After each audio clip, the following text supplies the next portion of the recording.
할렐루야. 오늘 저녁 맛있게 드셨어요? 네. 저는 처음 먹어봤어요. 네. 그게 뭐 바지락? 바지락 칼국수는 먹어봤는데 비빔밥은 처음 먹어봤어요. 근데 너무 맛있었어요. 여러분, 우리가 이렇게 하나님을 믿음으로 산마루 기도원까지 와서 여기 와서 이렇게 귀한 음식도 먹고 은혜도 나누고 힐링도 하고 바람도 좋고 환경이 좋은 거예요. 아멘. 우리가 이렇게 이 좋은 세상을 주님께서 우리에게 지어주셨고 또 이렇게 환한 세상을 주셨는데 뭐가 걱정이냐 이거야. 뭐가 날마다 뭐가 걱정이냐 이거예요. 이런 데 오면은요 사실은 휴대폰 탁 꺼버려야 돼. 3박 4일 동안 외부와는 탁 차단이 돼야 돼. 그리고 여기 와서 정말 하늘만 바라보고 자고 깨면 하늘 바라보고 주님이 지으신 이 세상을 바라보면서 그 위대하신 그 하나님을 내가 아버지라 부를 수 있는 그 영광을 생각하면서 이렇게 살아야 돼요. 그런데 우리는 여기와 앉아 있으면서도 저 밖에 세상 걱정하고 있어. 아이고 뭘 어떻게 해야 되는데 뭘 어떻게 해야 되는데 우리가 잠시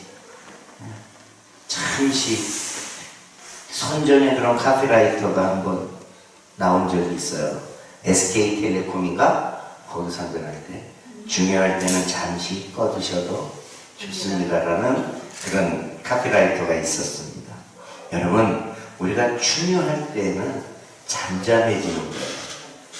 그냥 내려놓는 거예요. 주님께 맡기는 거예요. 늘 우리의 인생은 두 가지 길을 걸어갑니다. 어떤 길을? 하나님의 길과 인생의 사람의 길을 두 가지를 걸어가게 돼요. 두 주인을 섬기며 걸어간다는 뜻입니다. 우리가 하나님의 삶의 주인이 되어서 하나님의 뜻대로 살아가는 신본주의의 길, 주님을 의지하고 따라가는 그런 길을 가야 될 줄로 믿습니다. 우리의 일생을 살아가는 동안 이 신본주의와 인본주의는 부딪히는 거예요. 하나님과 세상과 늘 부딪히는 거예요. 이 안에서. 우리가 예수님을 믿고 살면서도 때때로 인간의 생각이 앞서고 인본주의의 길을 가다가 실패를 만나고 절망을 당하게 되고 그런 경우에 많이 우리가 볼 수 있습니다. 제 자신도 마찬가지예요. 늘 하나님을 의지하고 간다고 하면서도 뒤돌아보면 인간의 생각, 나의 생각을 가지고 걸어갔던 그런 길. 내가 무엇을 결정할 때 하나님 앞에 나와서 기도를 하고 결정을 했다고 하는데 그 기도가 내 생각의 기도로 끌고 가서 그렇게 결정을 내리고 이것은 하나님의 뜻이야 라고 생각하고 걸어갔던 그 길 돌이켜보면 그것이 다 내 생각대로 살았다는 거예요. 오늘 여기 본문의 말씀을 보면 모든 것을 여호와를 의뢰하라는 거예요. 하나님을 의뢰하라는 거예요. 선을 행하라. 땅에 머무는 동안 그의 성실을 먹을 거리로 삼을지어다. 아멘. 여러분, 우리가 땅을 밟고 사는 동안 하나님의 성실을 먹고 살아야 돼요. 그 이상은 없는 거예요. 아멘. 오늘 여기 주님만 의지하라는 거예요. 하나님의 성실을 먹고 산다는 거는 뭐예요? 주님만 의지하라는 거예요. 주님만 철저히 의지하라고 말씀하고 있습니다. 성경은 분명히 말합니다. 하나님을 믿고 의지하고 선을 행하라. 그러나 세상을 살다 보면 선을 행하는 것이 얼마나 어려운 것이 우리가 삶에서 늘 부딪히는 그런 어려움을 만나게 된다고 말하고 있습니다. 세상 사람들은 적당히 거짓말도 해요. 뭐 때문에? 내 유익 때문에. 사람들을 적당히 속이기도 합니다. 뭐 때문에? 나의 유익 때문에. 남을 피해보기도 하고 그 피해본 것에 대해서 아랑곳하지 않고 그냥 그렇게 살아가는 거예요. 왜? 내 유익을 생각하기 때문에. 그런데 하나님을 믿고 살아가는 사람들은 그렇게 살면 안 되는 거예요. 내 유익을 위해서 사는 게 아니고 상대방을 생각해서 사는 거예요. 베풀며 사는 거예요. 나는 베풀어야 돼요. 왜? 하나님께 거저받은 인생. 내가 내 것으로 생각하면 절대로 베풀 수가 없어요. 이것이 내 것이 아니라고 생각했을 때 베풀 수 있는 거예요. 여러분 그런 얘기하죠. 이렇게 무슨 헌금 같은 거, 이렇게 무슨 어려운 일을 당했을 때 내는 것을 보면 돈 많은 사람은 의무적으로 내고, 그리고 중간층의 사람은 그런 돈을 내지 않습니다. 근데 정말 어려움을 당하고 하나님을 아는 사람들은 없는 가운데에서도 내는 거예요. 왜? 알기 때문에. 내가 이것을 왜 내야 되는지 이유를 아는 거예요.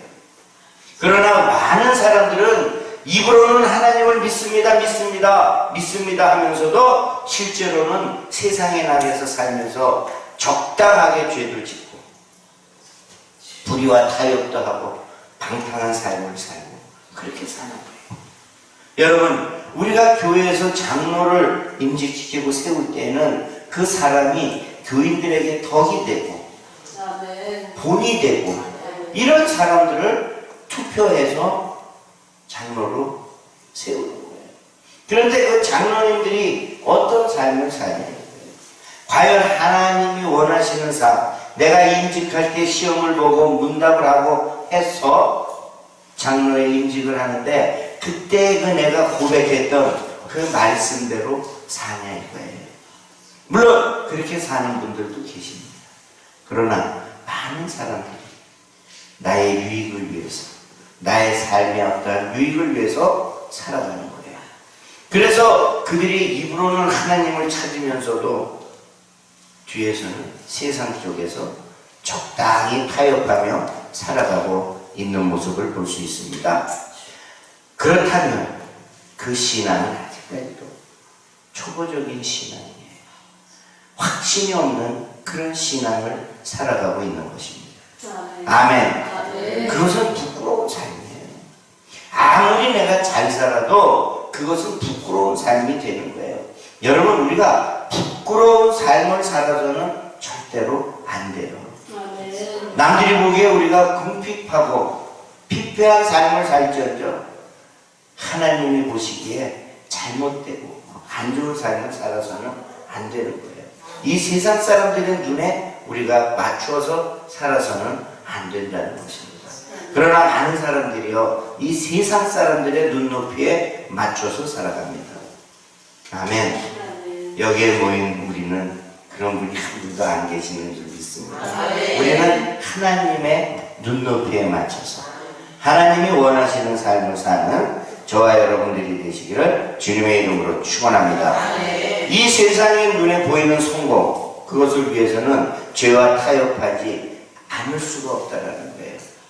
그 성공은 진정한 성공이 아니라는 거예요.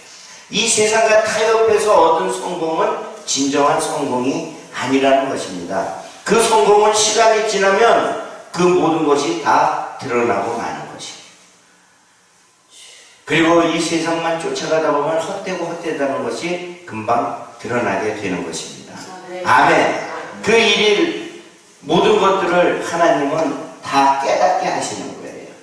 우리가 이 세상과 절대로 타협하지 마시고 하나님의 영광을 알고 놀라운 은혜와 축복을 받는, 그리고 그 받은 것을 우리가 베풀며 살아가는 저와 여러분들이 되시기를 주님의 이름으로 축원합니다. 주님을 먼저 생각하는 거예요. 먼저 최우선으로 생각하고 주님이 기뻐하시는 일이 무엇인가 우리가 먼저 생각하고 행해야 될 줄로 믿습니다.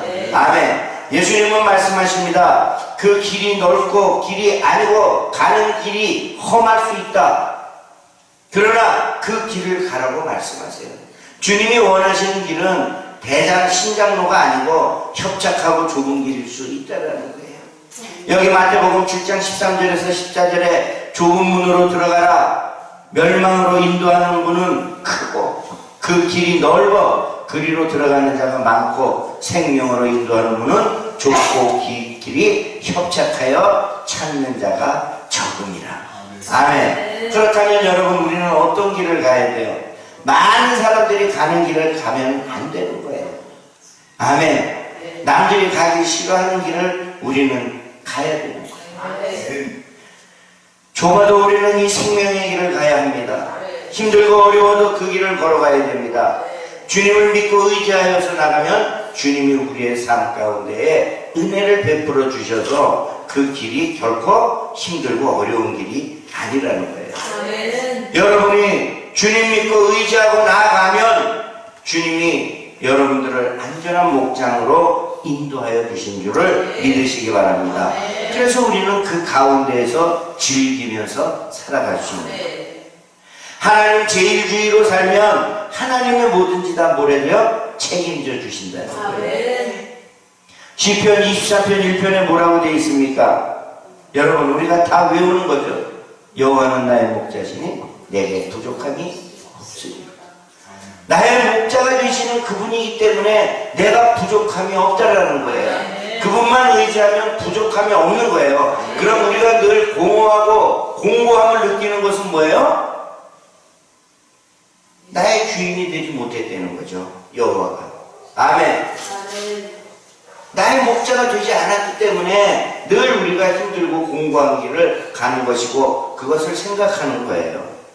말대로 부족함이 없는 삶을 살게 되어 그분이 나의 목자임을 인정하게 되면, 그러므로 우리가 이 세상을 사는 동안 악에게 지지 말고 선으로 악을 이기는 삶을 살아야 되고, 그래서 하나님을 기쁘시게 하는 삶을 살아야 되는 거예요.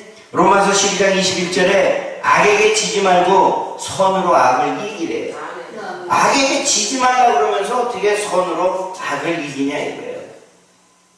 그것은 그분을 의지하는 방법밖에는 없는 거예요. 아멘.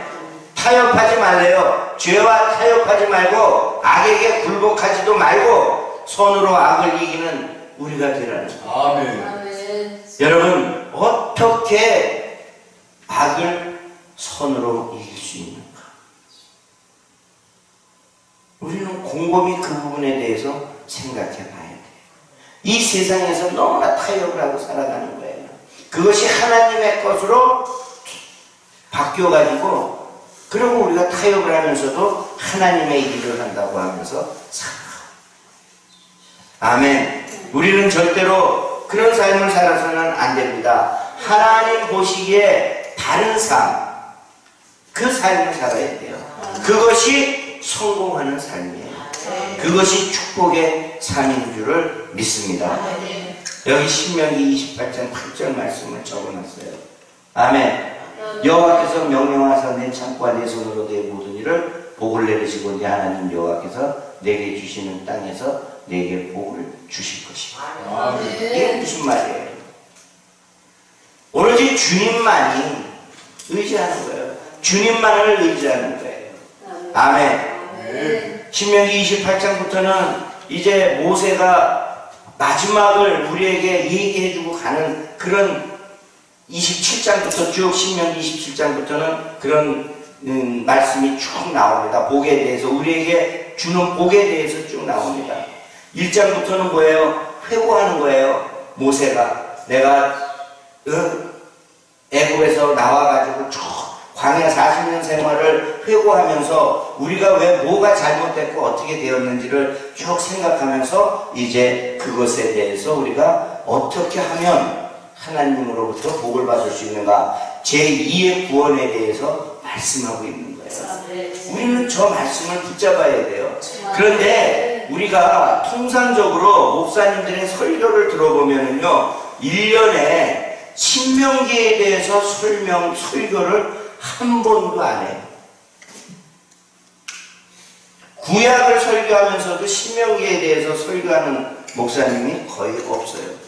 그리고 한다고 해도 3분의 1 미만으로 전부 다 그렇게 하는 거예요. 왜? 우리가 알아야 될 부분인데 알지 못하고 있는 거예요. 그것은 뭐예요? 신명기대로 살면 우리에게 복이 와요. 그것은 누가 주시는 거예요? 하나님이 주시는 거라고. 하나님이 인도하셔서 우리에게 주시는 거예요.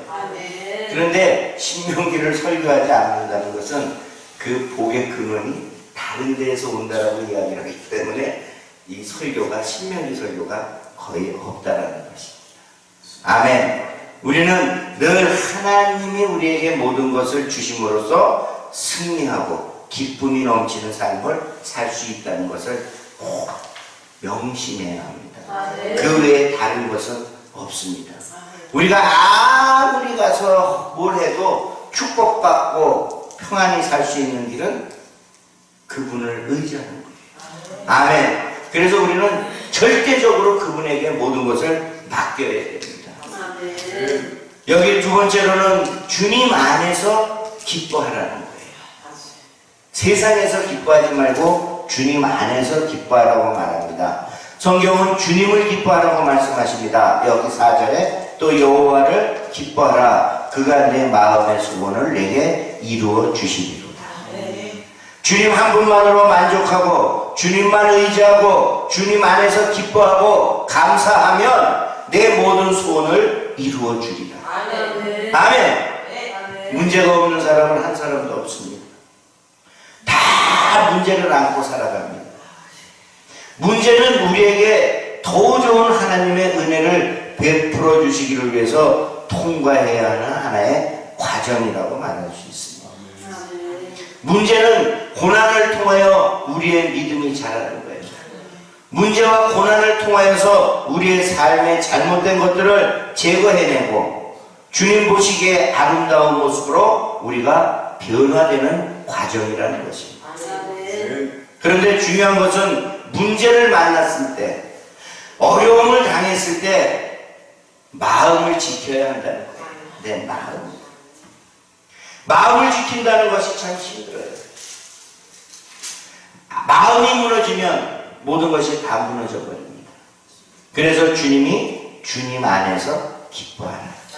아멘. 주님으로 인하여 기뻐하고 주님 안에서 기뻐하고 감사하면 하나님이 축복이 임하게 되는 거예요. 감사할 때, 주님 안에서 감사할 때 모든 것이 임할 줄로 믿습니다. 모든 예배 시간이 기쁨으로 회복되는 거예요. 아멘. 이 시간이 기쁨으로 바뀌는 거예요. 그렇기 때문에 세상 걱정을 잊어버릴 수 있는 거예요. 세상 걱정을 놔버리는 거예요. 아멘. 우리가 여기 있든 밖에 있든 똑같은 생각을 가지고 있다면 아무 의미가 없는 거예요. 이 자리에 왔으면 주님의 나라에 임한 거예요. 모든 것을 주님에게 맡기는 거예요. 주님에게 맡긴 표정이 그렇지는 않잖아요. 심각하면 안 되잖아요. 뭐가 그렇게 심각해? 재밌어야죠. 모든 게 재밌어야죠. 즐거워야죠.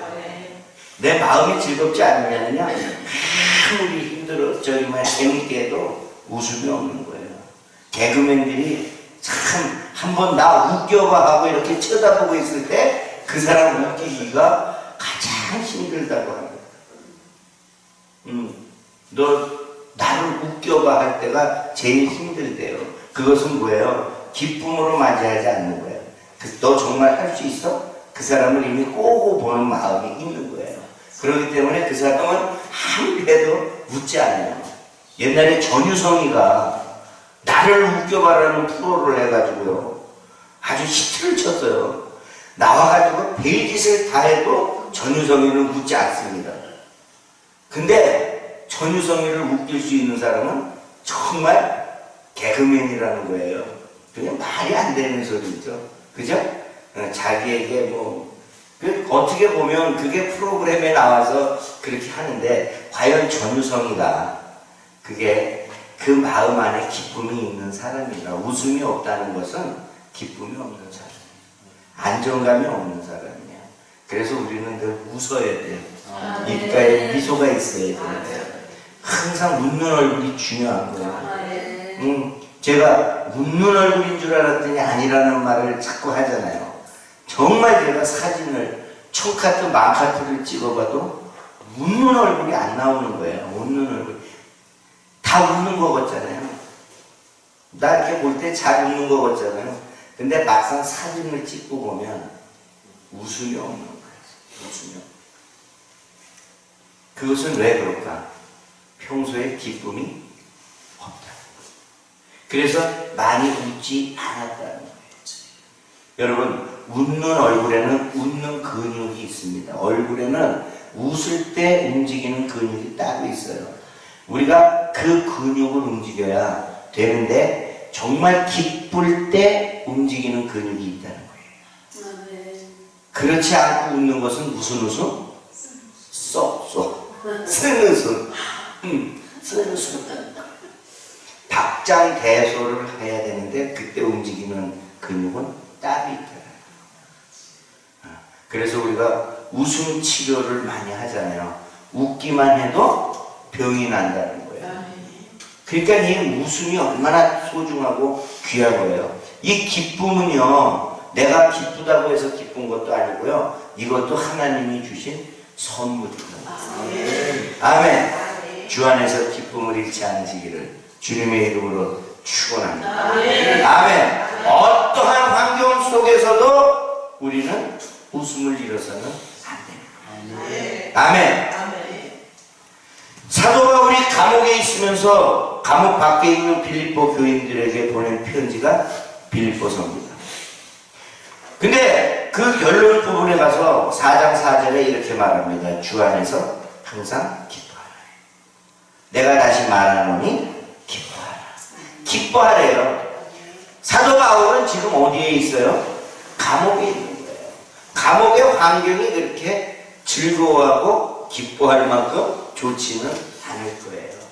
우리가 인간적으로 생각한다면 내가 아무리 잘 웃는다고 해도 감옥에 들어가 앉아서 실실 웃을 사람은 없을 거예요. 그런데 오늘 여기 사도 바울은 자기는 감옥에 앉아있고 감옥 밖에서 자유롭게 사는 그런 사람들에게 뭐예요? 기뻐하라. 항상 기뻐하라. 뭘 그렇게 기뻐? 우리는 기뻐요. 밖에서 살고 있기 때문에 고통을 당하지 않아요. 그러나 바울은 그 안에서도 기뻐하라는 거예요. 아멘. 왜 기뻐해요? 자기는 주 안에 있기 때문에 기쁘다는 것입니다. 우리가 절망에 처해 있을 때, 마음의 낙심이 다가오고 무너질 때 우리는 주님을 말씀을 읽어야 되고 주님이 우리에게 말씀을 주십니다. 아멘. 그 말씀이 이사야서 41장에 나오는 말씀이에요. 41장 10절에 뭐라고 말씀하세요? 네? 두려움은 그렇죠. 두려워하지 말라. 내가 너와 함께 네. 아멘. 놀라지 말라. 나는 너의 하나님이 되리라. 내가 너를 굳세게 하리라. 아멘. 참으로 너를 도와주리라. 네. 참으로 나의 의로운 오른손으로 뭐야? 너를 붙들리라. 아멘. 이거 이상 뭐가 있겠습니까? 주님이 우리에게 지금 말씀하세요. 야, 두려워하지 마. 무슨 일이 있어도 두려워하지 마라. 아멘. 염려하지 마라. 나는 너와 함께하고 있어. 아멘. 놀라지도 말아라. 응? 내가 너의 하나님이 되리. 내가 너를 굳세게 하리라. 참으로 너를 도와주리라. 네. 참으로 나의 의로운 오른손으로 너를 붙들리라. 여러분, 지금 하나님께서는 하나님의 의로운 오른손으로 우리를 붙들고 계시는 거예요. 그렇기 때문에 우리가 어떠한 환경 속에서도 이겨낼 수 있는 것입니다. 아멘. 주님이 말씀하십니다. 더 이상은 두려워하지 말아라. 걱정하지 말아라. 염려하지 마라. 아무리 힘든 일이 있어도 어려워도 내가 너와 함께 할 것이다. 아멘. 아멘. 온 세상 사람이 다 너를 버리고 너를 떠난다 해도 나는 너를 떠나지 아니하라. 네. 빌립보서 4장 6절에서 7절에 아무것도 염려하지 말고 다만 모든 일에 기도와 간구 너희 구할 것을 감사함으로 하나님께 하래요. 그리하면 모든 지각에 뛰어난 하나님의 평강이 그리스도 예수 안에서 너희 마음과 생각을 지키시리라. 누구 안에서? 예수 안에서. 하나님 안에서만이 무엇이든 이루어질 수 있는 거예요. 아멘. 염려할 시간에 걱정할 시간에 염려하지 말고 걱정하지 말고 뭐 하라고요? 엎드려서 기도하라. 기도 외에 다른 것으로는 이런 일과 나갈 수가 없다. 아멘. 기도 외에는 없습니다. 기도로 하나님을 만나는 거예요. 그러면 하나님이 나의 하나님이라는 것을 깨닫게 돼요. 깨달으면 힘이 생기는 거예요. 그러면 마음이 평안이 오는 것이고 기쁨이 오는 것이고 그 기쁨을 통하여 우리가 이 세상을 넉넉히 승리할 수 있는 것입니다. 아멘. 아멘. 그리고 모든 것을 주님께 맡기라고 말씀하십니다. 5절에 보면 내 길을 여호와께 맡기라. 그를 의지하면 그가 이루시고 이렇게 말씀하고 있어요. 내가 하려고 뭐든지 하면 힘든 거예요. 내가 해결하려고 하면 힘든 거예요. 맡겨야 되는데 못 맡기는 것, 이게 얼마나 힘든 일인지 모릅니다.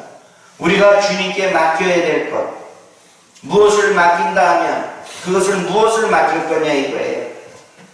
주님 앞에 와서 주일날 그냥 콧물 다 쏟고 주여 내가 다 내려놓고 이제 맡깁니다. 기도 열심히 하고 나갈 때는 바로 또 그거 내려놨던 거 탁 털어가지고 주머니에 딱 넣고 어깨에다 짊어지고 교회 문 밖에 나가는 거예요.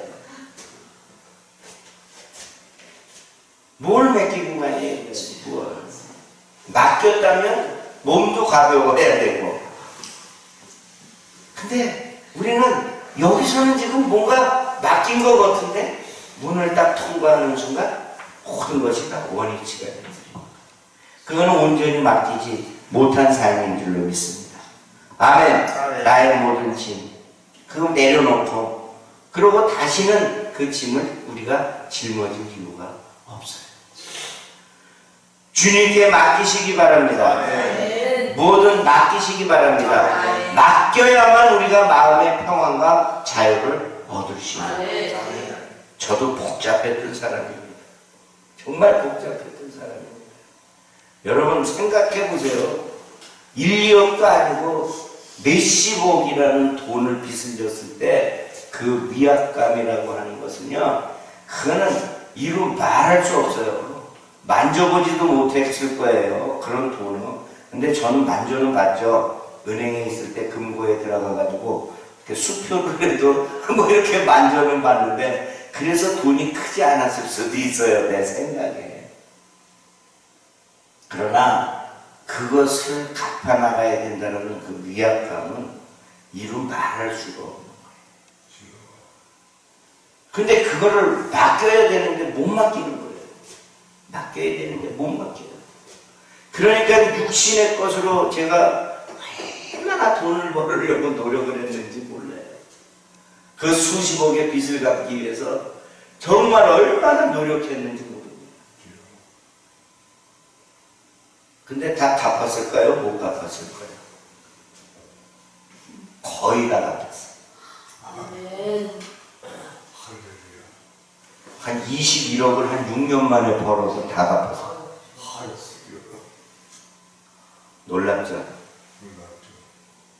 지금 돌이켜보면 하나님의 은혜가 나는 못 맡긴 것 같았는데 하나님이 나를 불쌍히 여기셔서 그 길을 인도하신 거예요. 우리나라에 KTX가 생기게 됩니다. KTX가 생겨가지고 서울에서 대전까지는 공사를 KTX 선으로 다 새로 만들었어요. 복선으로. 그런데 대구에서 부산을 가는 길은 공사가 늦어가지고 그냥 옛날 철로 위에다가 KTX가 한동안 다녔어요. 그런데 이 공사를 하는데 옛날 그 새마을호 이런 거는 그냥 칙칙폭폭 하고 가니까 속도가 그렇게 안 나서 그냥 별 문제가 없었는데 이 KTX는 어때요? 200km, 300km를 그냥 휙 하고 지나가잖아요. 그러니까 이 터널을 통과할 때 이 터널이 전부 다 일제시대에 만들어졌던 터널입니다. 그래가지고 부식이 다 된 거예요. 막 물이 새고 이래가지고 맨날 세면 가지고 땜빵하고 하던 그런 터널이니까 이게 KTX가 한번 속력을 내가지고 확 지나가잖아요. 그러면 시멘트 덩어리 이만한 게 운석 떨어지듯이 그냥 빨려 나가는 거야, 같이. 바로. 그러니까 그 터널을 통과를 못하는 거예요. 그래가지고 전부 다 대구에서 부산 사이에 있는 터널 공사를 한 거예요. KTX를 놓으면서. 시간이 바빠요. 기차가 다녀야 되니까. 그러니까 기차도 통행금지 시간이 있어요. 12시부터 4시까지는 기차도 통금 시간이에요. 그래서 그 시간에는 기차가 안 다녀요. 그런데 감사하게도요, 그 당시에 내가 어떤 조그만 기계를 하나 사게 됐어요.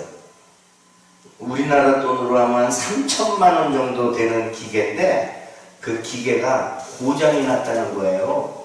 그래가지고 시멘트를 막 개가지고 뿌리는 기계예요.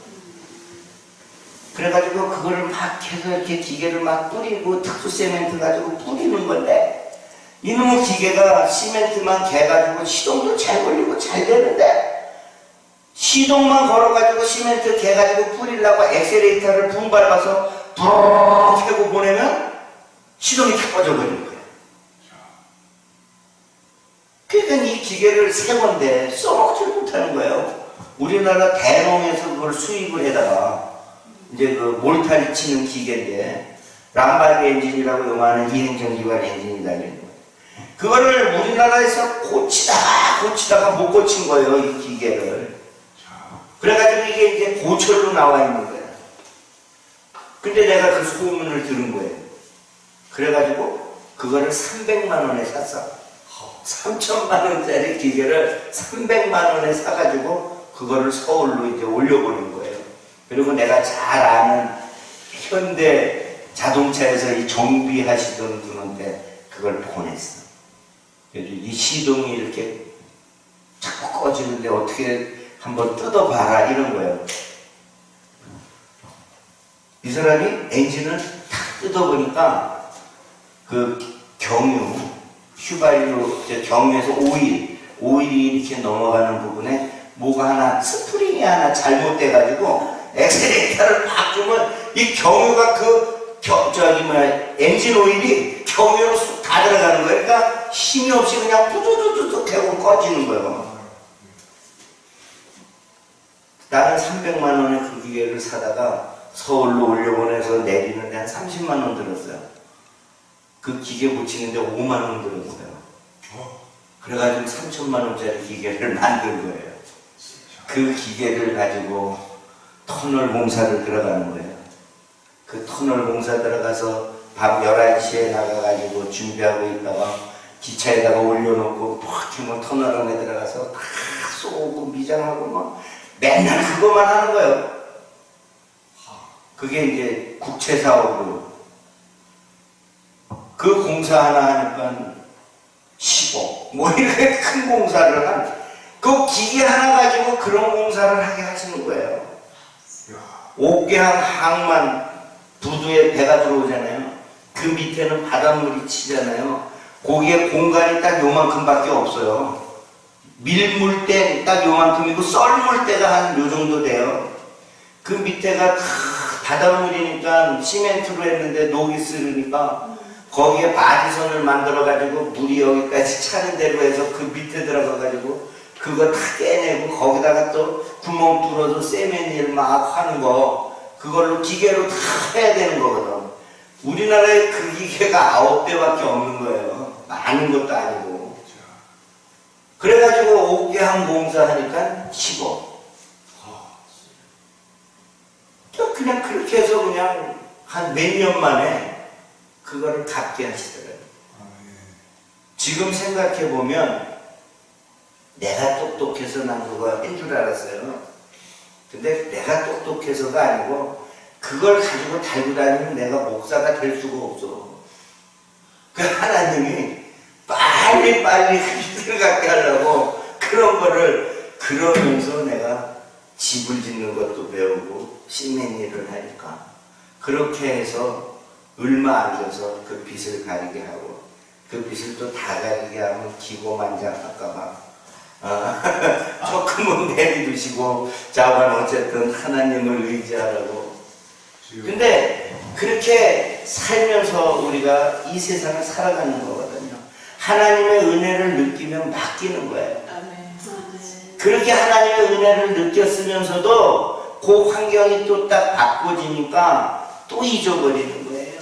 그리고 교회를 하면서 또다시 내 생각과 내 의지와 내 계획으로 교회를 해나가는 거예요. 영락없이 하나님은 그것을 인정하지 않습니다. 그러니까 또 깨지는 거고, 또 제자리, 원위치. 그렇게 수번의 원위치를 경험하고, 이제는 내가 안 되죠. 이제는 절대로 제가 앞서가지 않아요. 그냥 가만히 있는 거예요. 가만히 있는 거예요. 여러분, 가만히 있는다는 게 얼마나 힘든지 아세요? 아멘. 가만히 못 있죠. 불안해서도 가만히 못 있죠. 정말 교회를 해놓고 1년, 2년, 3년 개미새끼 한 마리 오지 않고 뭐가 와서 거미가 와서 거기다 대고 눈물을 흘리면서 안수를 한 목사님도 계시대잖아요. 너무 반가워가지고 사람을 한 마리 나오고 벌레가 오니까 벌레를 붙잡아 놓고 안수를 했다는 거 아니에요. 그러면서도 하나님 앞에 엎드려서 기다릴 수 있는 목사들은 없을 거예요. 거의 다. 내 생각대로 또 뭔가를 해보려고 하고 그러더라고요. 근데 우리는 기다리라는 거예요. 하나님 앞에 맡기고 기다리라는 거예요. 기다릴 때 주님께서 우리와 함께 하신다는 거예요. 주님 앞에 참고 기다려야 되는 것. 7절에 말씀하시죠. 여호와 앞에 잠잠하고 참고 기다리라. 자기 일이 형통하며 악한 꾀를 이루는 자 때문에 불평하지 말라. 여러분, 누구 때문에? 아이고, 내가 저거만 아니면, 뭐만 아니면 불평하지 말라. 잠잠히 기다리라는 거예요. 시편 37편 1절에 악을 행하는 자들 때문에 불평하지 말며 불의를 행하는 자들을 시기하지 말라. 너무나 힘드니까 주님, 왜 이런 일이 있습니까? 저 나쁜 놈, 저 사람은 저렇게 멀쩡하게 다니고 왜 나만 이런 고통을 받아야 됩니까? 이런 고통을 불평으로 내놓지 말라라는 거예요. 불평이 나오는데 주님 말씀은 그렇습니다. 하면 안 돼. 그렇게 하지 말아라. 잠잠하고 참고 기다려라. 잠잠하고 참고 기다리고 절대 화를 내고 불평하지 말고 원망하지 말아라. 37편 2절에 그들은 풀과 같이 속히 배임을 당할 것이며 푸른 채소같이 쇠전할 것이다. 여러분, 여기 앞에 보면 꽃도 많고 야채도 많이 심어지고 저것이 이제 가을까지는 잘 가겠지. 그러나 겨울이 되면 저것은 흔적도 보이지 않고 눈으로 다 덮어져 버려요. 여러분, 여름에 푸른 채소는 철이 지나가게 되면 자랄 만큼 자라고 없어지는 거예요. 시들고 겨울이 되면 흔적도 없이 사라져 버리는 겁니다. 그런 것처럼 내가 나 때문에 일을 다 정리할 것이다. 나의 때를 다 정리할 것이다. 분노하지 말라는 거예요. 감정을 다스려서 절대로 원망 불평하지 마라. 시편 37편 8절에 분을 그치고 노를 버리며 불평하지 말라. 오히려 악을 만들 뿐이다 라고 말씀하고 있습니다. 화내고 내가 흥분하면 오히려 일이 더 나빠진다는 거예요. 분노가 치밀어 오를 때 어떻게 하라고요? 잠잠하라고. 잠잠하고 참고 기다려라. 그리하면 하나님께서 모든 것이 합력하여 선을 이루도록 만들어 주신다고 로마서 8장 28절에 우리가 알거니와 하나님을 사랑하는 자 곧 그의 뜻대로 부르심을 입은 자들에게는 모든 것이 합력하여 선을 이루느니라 라고 말씀하고 있습니다. 여러분, 힘들어요. 기다리고 참는다는 것이 힘듭니다. 얼마나 힘든지 모릅니다. 우리 한국 사람은 특히 힘듭니다. 우리 한국 사람들은 조급증이 너무너무 여러분, 한국 사람은요, 자판기 앞에 서보면 안 되잖아요. 커피 기계에다 동전 딱 넣고 기다려야 되는데 컵 뚝 떨어지면 커피 나올 때까지 컵을 붙잡고 기다리면 되잖아요. 그만큼 조급하다는 거예요. 외국 사람은요, 딱 넣으면 나올 때까지 충분히 기다립니다. 근데 우리만 그런 걸 모르고. 왜? 조급증. 그래서 우리는 뭐든지 조급하면 안 돼요. 참고 기다려야 해요. 아멘. 시편 23편 6절에 내 평생의 선하심과 인자하심이 반드시 나를 따르리니 내가 여호와의 집에 영원히 살리리로다. 아무리 힘들고 어려워도 마음이 무너지고 마음의 절망이 고통이 가득해도 주님이 손 꼭 잡고 계시고 꼭 붙잡고 있음을 믿음으로써 우리는 뭐든지 이겨내야 될 줄로 믿습니다. 주님이 이 손을 꼭 잡고 함께 가기를 우리는 기도해야 됩니다. 폭풍 흑암 속에서도 내가 이 길을 갈 때 내가 어디로 낭떠러지로 떨어지지 않게 주님이 나의 손을 꼭 붙잡고 가신다는 것을 믿으시기 바랍니다. 하나님 영광 위에 살아가는 우리, 내 영광을 위해서 사는 것이 아니고 하나님의 영광을 위해서 사는 우리가 되어야 될 줄로 믿습니다. 은혜가 여러분에게 임하기를 주님의 이름으로 축원합니다. 그래서 그 은혜로 인해서 믿음으로 구원의 확신을 갖고 주님이 우리와 함께 하신다는 것을 믿고 맡기고 기다리고 참는 저와 여러분들이 되시기를 주님의 이름으로 축원합니다. 우리의 모든 삶이 맡기는 삶. 내가 뭐 하려고 하지 말고 맡기는 삶으로 바뀌시기를, 변화되시기를 주님의 이름으로 축원합니다. 아멘. 그래서 우리 한평생 주님 손 꽉 붙잡고 살아가는 저와 여러분이 되시기를 주님의 이름으로 축원합니다. 합력하여 서원을 이루는 저와 여러분들이 되시기를 주님의 이름으로 축원합니다. 비록 적은 숫자지만 우리가 숫자에 연연하지 말고 하나님 앞에 드리워지는 삶. 아멘. 목회를 통해서도 무엇을 하든지 간에 우리가 너무 이 숫자에 연연하지 말고 그 가운데 은혜가 얼마나 있는가 우리가 이것을 생각하면서 주님 안에서 승리하는 삶을 사시기를 주님의 이름으로 축원합니다. 기도하겠습니다. 고마우신 아버지 하나님 감사합니다. 오늘도 주 안에서 승리하게 하시고 주 안에서 기쁨이 넘치게 하여 주시옵소서. 아버지 하나님 믿음으로 나가게 하시고 아버지 하나님 무엇을 하든 주의 영광을 위하여 살아가게 하여 주시옵소서. 감사합니다.